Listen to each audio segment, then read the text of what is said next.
Hey guys, discounting can be a vicious cycle that destroys your margins.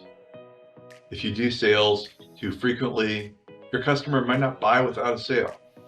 I've been a Banana Republic customer for many years, and there was a period where I knew they would always do at least 120% off sale per month.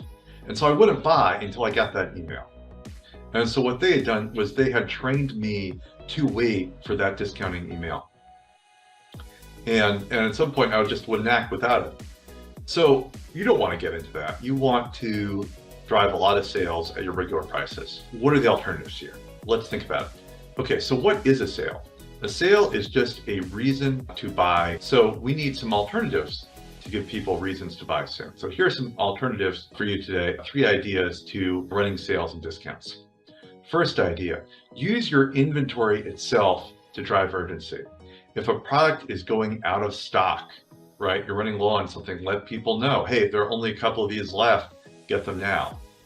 If a product is being taken down because of a seasonal trend, right, you're going into fall and you're taking out the summer stuff, let people know, hey, we're going to take these down in X number of days. That drives urgency, that drives sales. It can also be if they're coming back in stock, something that's been out of stock for a long time and that you knew had great demand, let people know it's back, right? So that's your first thing, is let inventory itself drive the urgency. Second, use holidays and seasons to the fullest advantage.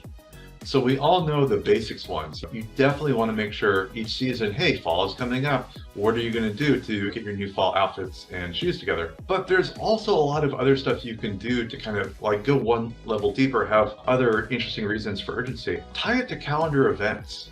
So if you're covering the holidays, don't just cover spring, but did you know that February 27th is National Retro Day? And you can say, hey, this is a holiday. If you want to try on a retro outfit, here's our best idea of what's retro for our clothes or our shoes. You know, things that are in February, for example, you have Chinese New Year, you have Groundhog Day, National Pizza Day, you know, great shoes for eating pizza in. Valentine's Day, of course, that's a popular one, your clothing to impress your date for Valentine's.